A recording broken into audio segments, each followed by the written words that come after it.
అందరికి welcome back to my channel. అందరూ బాగున్నారా? నేనైతే చాలా బాగున్నానండి. మీరు అందరూ కూడా బాగుండాలని మనస్ఫూర్తిగా కోరుకుంటున్నాను. ఈ రోజు బ్లాగ్ ఏంటంటే నేను మార్నింగ్ టు ఆఫ్టర్నూన్ వరకు నా రొటీన్ బ్లాగ్ అయితే షేర్ చేస్తాను. తప్పకుండా చూడండి. నచ్చితే కనుక ఒక లైక్ ఇచ్చి ఛానల్ ని సబ్స్క్రైబ్ చేసుకోండి. మార్నింగ్ లేవగానే నేను చేసే మొదటి పని నైట్ తోముకున్న గిన్నెలన్నీ కూడా తీసి సర్దుకోవడము.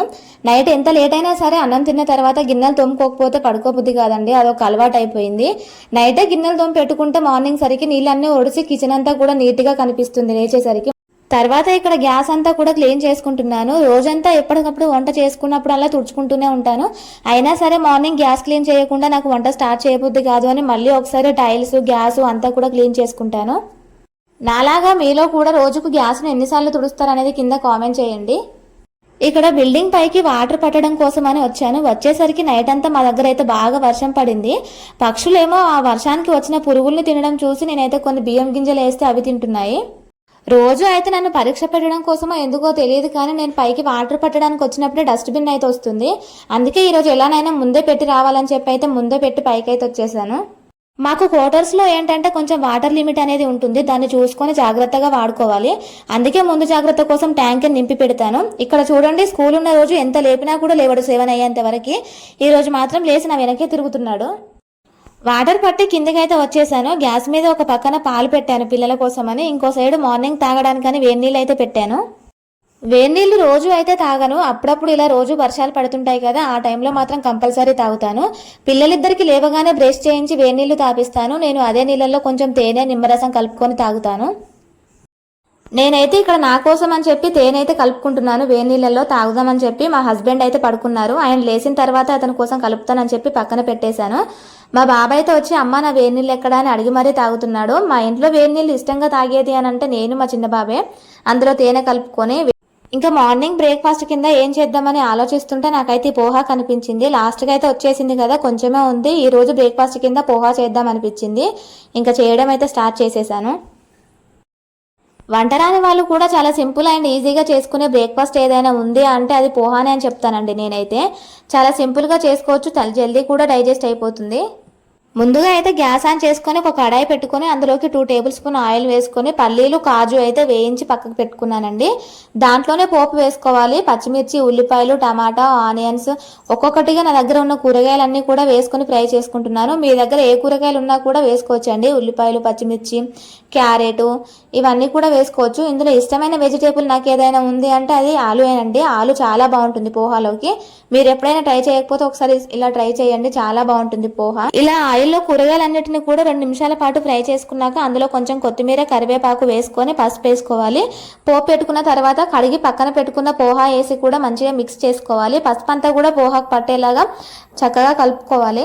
ఈ పోహాని మా పిల్లలు అయితే చాలా ఇష్టంగా తింటారండి. ఏం బలవంతం కూడా పెట్టము, ఎందుకంటే ఈజీగా డైజెస్ట్ అయిపోతుంది కదా అని చెప్పి. లాస్ట్లో అయితే మనం వేయించి పక్కన పెట్టుకున్న పల్లీలు, కాజు అయితే వేసుకొని కలుపుకోవాలి. అన్నీ వేసుకొని బాగా మిక్స్ చేసుకున్న తర్వాత లాస్ట్లో అయితే కొంచెం నిమ్మరసం పిండుకోవాలి. నిమ్మరసం పిండుకున్న తర్వాతకి కొత్తిమీర అయితే చల్లుకోవాలి. ఇదిగోండి, వేడివేడిగా పోహా అయితే రెడీ అయిపోయింది. నిమ్మరసం వేసాం కాబట్టి పచ్చివాసన పోయేంత వరకు 2 మినిట్స్ పాటు గ్యాస్ మీదే ఉంచాలి. మా బావకి పిల్లలకైతే పెట్టేశాను, వాళ్ళైతే ఇంకా బ్రేక్ఫాస్ట్ చేస్తున్నారు. మా హస్బెండ్కి రోజు 2 టైమ్స్ అయినా సరే టీ తాగే అలవాటు ఉందండి. అదొక ఎమోషన్ అని చెప్తారు. అందుకని చెప్పి డ్యూటీ వెళ్లే ముందు కూడా టీ తాగుతారు. నేనైతే సొంటి అల్లం వేసి టీ పెడతాను. మీలో ఎంతమంది సొంటి వేసి టీ పెట్టుకుంటారనేది కింద కామెంట్ చేయండి. సొంటి వేసుకుని టీ పెట్టుకుంటారని నాకైతే అంతకుముందు తెలియదండి. మా అత్తయ్య ఇలానే పెడుతుందంట, అందుకని మా వారైతే ఇలానే పెట్టమంటారు. సొంటి వేయడం వల్ల మంచి ఘాటు ఉంటుంది, టీ చాలా బాగుంటుంది.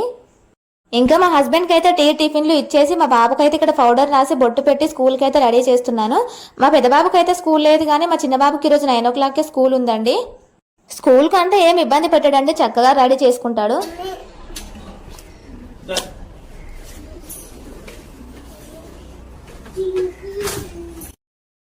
మా బాబుని అయితే రెడీ చేసి స్కూల్కి అయితే పంపించాను కదా. మా హస్బెండ్ అయితే మా బాబుని స్కూల్లో వదిలి అట్నుంచి అయితే డ్యూటీకి అయితే వెళ్ళిపోతారు. అందుకని మాకు ప్లేస్ అయితే కొంచెమే ఉంటుందండి, తొక్కుతారు కదా అని చెప్పి వాళ్ళు అక్కడ వెళ్ళిపోయిన తర్వాత నేనైతే ముగ్గేసుకుంటాను. డైలీ పసుపు కుంకుమ అయితే ఏం వేయను కానీ శుక్రవారం రోజు మాత్రం కొంచెం పసుపు కుంకుమ వేసి గ్రాండ్గా వేసుకుంటాను. మా బాబు స్కూల్కి వెళ్ళిపోయాడంటే నాకు ఇంట్లో సగం పని అయిపోయినట్టేనండి. అందుకే ఫాస్ట్గా గిన్నెలు అయితే తోముకొని బట్టలు అయితే ఆరేస్తున్నాను. ఈ బట్టలు ఉతకడం, గిన్నెలు తోమడం ఇవన్నీ చేయడం సగం ఎత్తు అయితే పిల్లల్ని స్కూల్కి పంపించడం సగం ఎత్తండి నాకు.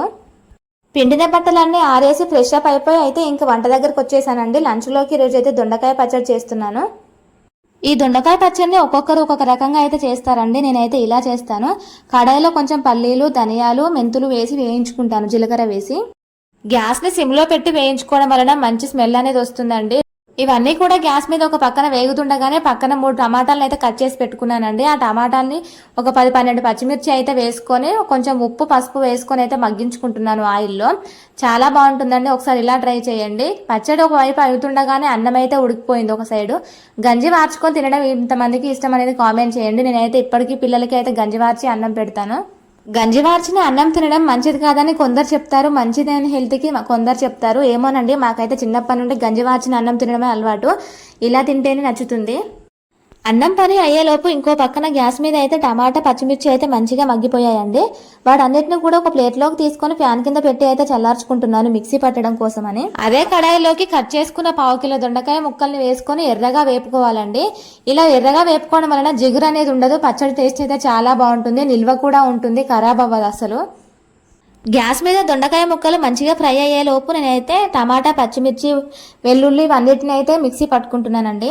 ఇలా సపరేట్గా కాకుండా దొండకాయ ముక్కల్ని, టమాటాల్ని, పచ్చిమిర్చిని అన్నిటిని ఒకేసారి కూడా వేయించుకొని మిక్సీ పట్టొచ్చండి. అలా పట్టడం వల్ల ఏంటంటే మొత్తం పేస్ట్లా అయిపోతుంది, అన్ని కూడా కలిసిపోతాయి. అలా కాకుండా మిక్సీ జార్లో టమాటా, పచ్చిమిర్చి, ధనియాలు, జీలకర్ర వీటన్నిటిని వేసుకొని మిక్సీ పట్టుకొని లాస్ట్లో దొండకాయ ముక్కల్ని వేసుకొని కొంచెం స్లోగా మిక్సీ పట్టుకుంటే గనక కచ్చా పచ్చాగా దంగుతుందండి. రోటిలో వేసిన రోటీ పచ్చడి టేస్ట్ అయితే వస్తుంది.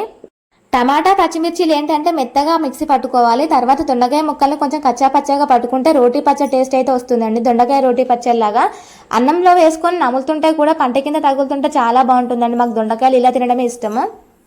లాస్ట్లో అయితే మనం కర్రీని పోపు పెట్టుకుంటే అయితే పచ్చడి రెడీ అయిపోతుందండి. కడాయిలోకి కొంచెం ఆయిల్, ఎండుమిర్చి, జీలకర్ర, మినప్పప్పు, ఇంగువ, కరివేపాకు, పసుపు వేసుకొని పోపు పెట్టుకోవాలి. ఆ పోపుని పచ్చడిలో కలుపుకొని ఒక 20 మినిట్స్, అర్ధగంట సేపు అలానే పక్కకు పెడితే కనుక పచ్చడి మంచిగా ఊరుతుందండి. అప్పుడే టేస్ట్ చాలా బాగుంటుంది.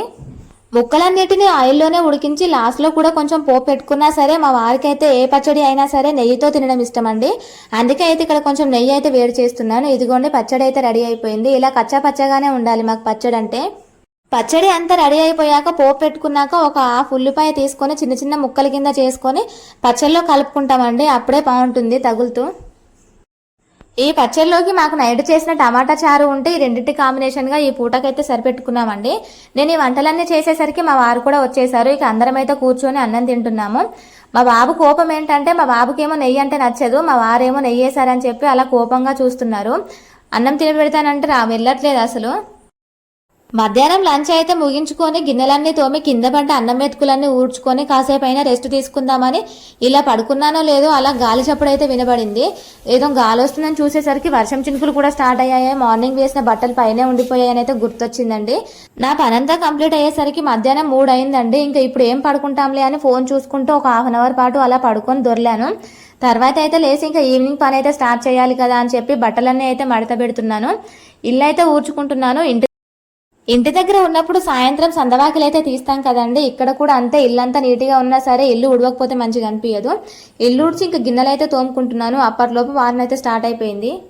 ఎండాకాలం, చలికాలం ఎట్నో ఒకలాగా గడిచిపోయింది. కానీ వర్షాకాలం వస్తే నాకైతే మా బావ డ్యూటీల గురించి కొంచెం టెన్షన్ అయితే అవుతుందండి. ఎందుకంటే ఎప్పుడు వర్షాలు పడినా ఇక్కడ కరెంట్ అయితే ఉండదు. నైట్ డ్యూటీలు వేస్తే నాకు ఇంట్లో భయం, అతనికి డ్యూటీలో పాములు, తేళ్లు, పురుగులు ఇవన్నీ కూడా ఉంటాయి కదా వర్షాకాలంలో ఎక్కువగా. ఈ డ్యూటీల గురించి అయితే కొంచెం టెన్షన్ ఉంటుందండి. ఎలాంటి వర్క్ చేసే వాళ్ళైనా కొంచెం ఎండ ఎక్కువైనా, కొంచెం వర్షం ఎక్కువైనా కూడా కొంచెం అయినా రెస్ట్ దొరుకుతుందేమో, ఒక 1/2 అవర్ 1 అవర్. కానీ ఈ ఆర్మీ జాబ్ వాళ్ళకైతే ఎప్పుడూ రెస్ట్ అనేది ఉండదండి. వర్షం పడ్డా, పిడుగు పడ్డా, ఎండ కొట్టినా కూడా డ్యూటీకి అయితే వెళ్ళక తప్పదు. మా వారైతే డ్యూటీకి వెళ్ళిపోయారు. ఇంకా పిల్లలు లేస్తే వాళ్ళకు పాలు పోద్దామని చెప్పి అయితే పాలైతే వేడి చేస్తున్నాను. బిగ్ బాస్ చూసుకుంటూ నేనైతే ఇక్కడ పల్లికాయ ఒలుస్తున్నానండి. మొన్న మార్కెట్లో కూరగాయలకు వెళ్ళినప్పుడు మా హస్బెండ్ అయితే పల్లికాయ తీసుకొచ్చాడు. చాలా రోజులకు కనిపించిందని పచ్చి పల్లికాయ.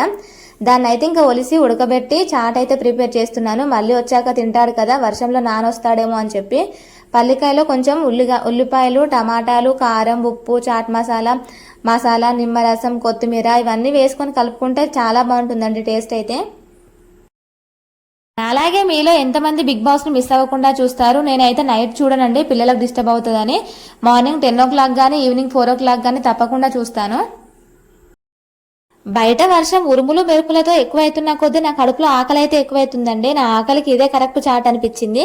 వర్షాకాలంలో అయితే ఇంకా ది బెస్ట్ అండి. మీరు కూడా ఎప్పుడైనా ట్రై చేయకపోతే ఇవన్నీ కూడా వేసి ట్రై చేయండి, చాలా బాగుంటుంది. నేను ఈ చాట్ని ప్రిపేర్ చేసే లోపు మా ఇద్దరు పిల్లలు కూడా లేసారండి. నేను పెట్టుకుని ప్లేట్లో తినేసాను, వాళ్ళిద్దరికి కూడా పెట్టాను. టైం అయితే 6:30 అయింది. మా వారు కూడా వచ్చేసారు. మా వారికి కూడా పెడితే నేను అడగక ముందుకే సూపర్ టేస్ట్ ఉందని అయితే చెప్తున్నారండి. మా వీడియో కనుక నచ్చితే ప్లీజ్ ఒక లైక్ ఇచ్చి ఛానల్ని సబ్స్క్రైబ్ చేసుకోండి. ఇదండి మా ఫుల్ డే బ్లాగ్. వీడియో నచ్చితే ప్లీజ్